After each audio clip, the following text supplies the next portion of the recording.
This is Chris with another video log, this one titled My First Audition.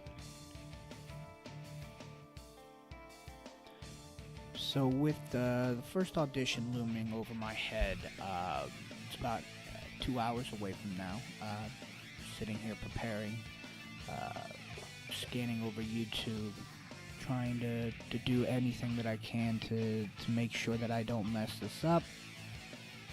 But at the same time, because I know it's my first audition, there's a high chance that I'm not going to get selected, of course.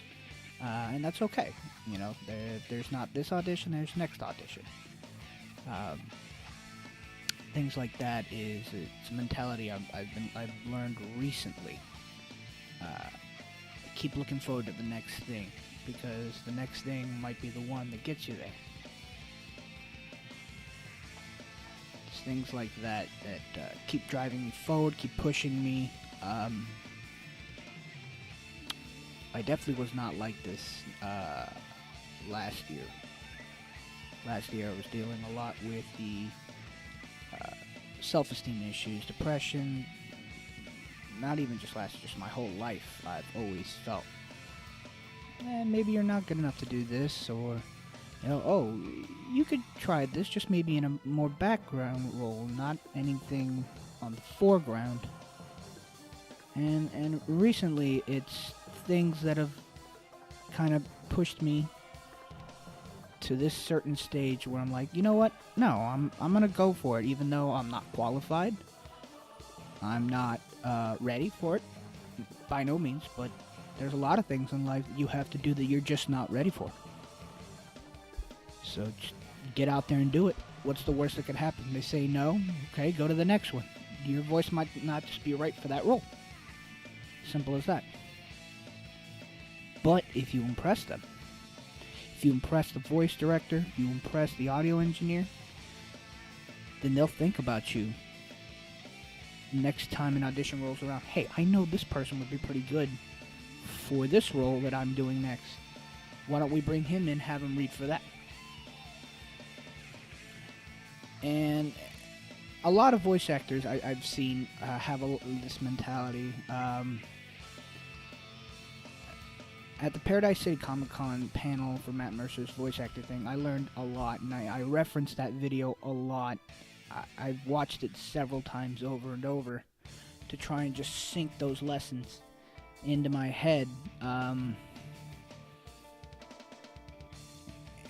lot of the things that I've seen him do while maintaining his humility, his humbleness, making light of it as well. It's somewhere I want to be personally. Generally, you just don't want to be an asshole to people. Everyone's here to do a job. You don't want to give them shit for doing their job. Now, if they're being an asshole, I mean, there's nothing you can do about that. Just call them an asshole, move on. But not much else you can do about that. Learned a lot of tips diet-wise. Basically, no more soda or dairy products for me, as that produces too much phlegm in the voice, causes an issue. Things like that. Things will always, of course, change depending on the role. I'm hoping it's going to go well. I'm fairly nervous, but I think I'm more excited than nervous about the prospect of possibly getting some kind of role.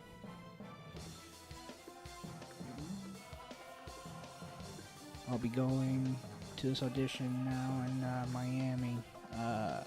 I'll be there about 1 o'clock. Said it was going to take about an hour or so.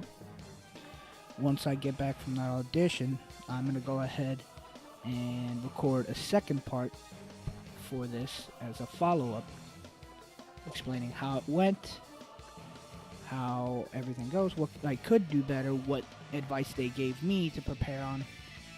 I want to make sure that I can get all of it down, get it all in recording or writing or something, reference it several times over so that I know for next time what I could do better.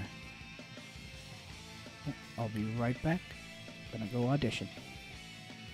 So I'm back from my audition. It was a really, really interesting, very informative situation. It was pretty great. I don't think I can say what I read for. I didn't sign anything, any NDAs or anything like that. But I just feel it's very rude to give out people's business without proper authorization. And essentially, what I learned was the type of voice I have, which is probably really obvious to everyone listening to this, is a very nasally, high-pitched voice. Apparently, it's due to my jaw, because when I move it forward, my voice becomes a lot deeper. It opens up my throat a lot more, and my diction becomes definitely a lot clearer. So that's something I'm going to have to practice now, is keeping my jaw forward. The director I was working with, he gave me a tip for like putting a pencil or a cork in my mouth and then reciting the lines to get my mouth used to working the way it should, which was really good advice, of course. So now I'm going to, of course, continue to audition at different studios here in Miami and hopefully continue to amass some work so that I can keep putting my voice to work, working like a muscle, get known, get my name out there, and then the next step from that would be to get an agent.